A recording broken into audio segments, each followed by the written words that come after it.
Ketika diangkat, tubuhnya berlipat dua, seakan-akan tiada pinggang di badannya.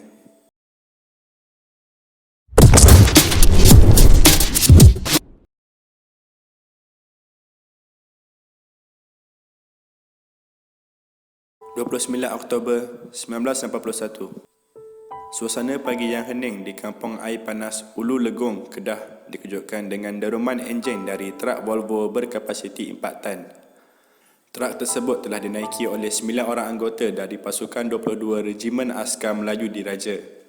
Mereka yang bertolak pada pukul 9 pagi dari kem hadapan Ulu Legong sedang dalam perjalanan ke Sungai Petani bagi tujuan pengisian semula bekalan.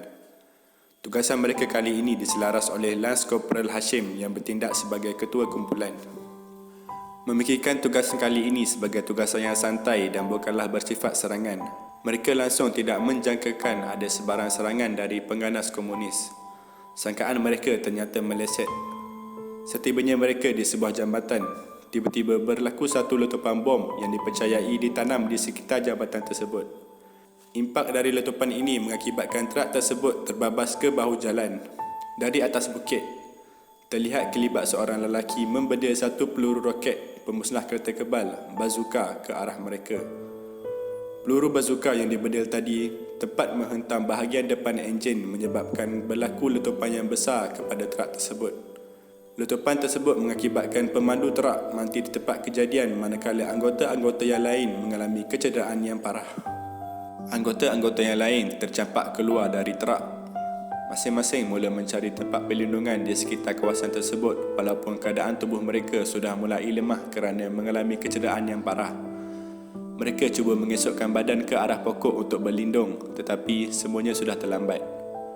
Rupa-rupanya, kawasan di sekeliling mereka sudah lama dikepung oleh kumpulan komunis yang lengkap bersenjata dan seolah-olah tidak sabar untuk melakukan serangan. Pengganas komunis menggunakan faktor kawasan Ulu Legong yang bergunung ganang untuk bersembunyi dan melakukan serang hendap.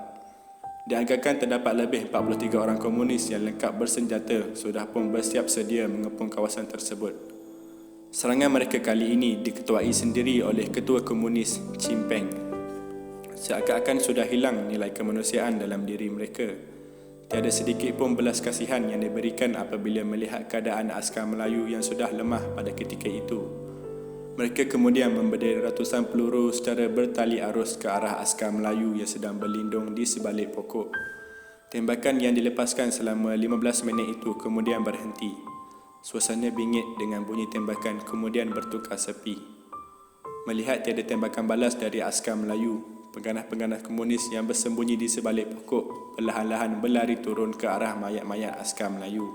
Penyiksaan terhadap askar Melayu tidak berakhir di situ.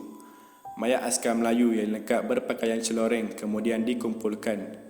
Tidak terjangkau dek akal fikiran waras manusia apabila mayat yang sudah tidak bernyawa itu kemudian diseksa secara berterusan. Mengikut apa yang diceritakan, mayat pemandu, prebek muda merdeka telah dibogirkan dan diikat di pengelap cermin trak. Telinganya telah dipotong dan dijadikan rantai menggunakan akar pokok. Kemaluannya kemudian dikerat dan dimasukkan ke dalam mulut seolah-olah seperti orang sedang menghisap cerut. Mayat kedua, Lance Corporal Hashim, ditemui dalam keadaan mendongak ke langit dengan lebih 25 butir peluru bersarang di badannya. Apa yang paling menyayat hati ketika diangkat, tubuhnya berlipat dua, seakan-akan tiada pinggang di badannya. Kepalanya hancur akibat tembakan yang bertubi-tubi dan otaknya berselerak ke merata tempat. Hidungnya kemudian dipotong dan kedua-dua matanya kemudian dikorek dan dibuang entah ke mana. Mayatnya dibogirkan dan dibiarkan terlentang di atas jalan raya. Sama seperti mayat pemandu trak, kemaluannya telah dipotong dan diletakkan di atas kiri dan kanan bahagian matanya. Mayat ketiga, Prebek Jamil, ditemui terlentang di dalam parit yang dipenuhi semak samun dengan seluarnya telah dilondehkan. Mayatnya kemudian disula dengan rantai-rantai pokok. Bahagian punggungnya hancur terkena tembakan yang bertalu-talu. Ketika jenazahnya diusung, darah masih menitis ke atas tanah. Walau bagaimanapun, ketika berlakunya serangan, dua orang anggota yang berada dalam trak sempat meloloskan diri. Prebek muda Said sempat terjun daripada tebing lalu bersembunyi di bawah bahagian cerun. Tiada apa yang dapat dilakukannya selain berdoa agar rakan-rakannya selamat. Tanpa disedarinya, Private Syafiee juga tercampak tidak jauh dari kedudukannya. Belakang Private Syafiee terbakar terkena tembakan pelancar granat. Kedua-duanya hanya mampu menangis pilu melihat tubuh rakan-rakan mereka bersarang dengan peluru. Hancur luluh hati mereka mendengar rintihan anggota memanggil nama emak ketika penghujung nyawa mereka. Marah dengan serangan yang telah membunuh anggota mereka, satu operasi telah dilancarkan oleh pihak tentera bagi mengesan kedudukan Chimpeng dan kuncu-kuncunya. Malangnya, operasi mengesan mereka menemui kegagalan disebabkan oleh faktor kawasan hutan yang tebal ditambah lagi dengan banyaknya jerangkap sama telah menyukarkan lagi operasi mengesan pengganas komunis.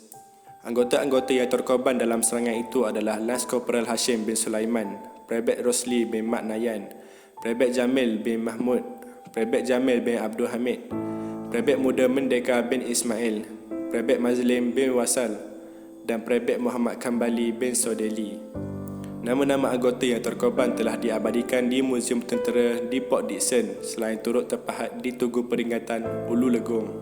Semoga roh-roh mereka ditempatkan di kalangan orang-orang yang beriman. Al-Fatihah.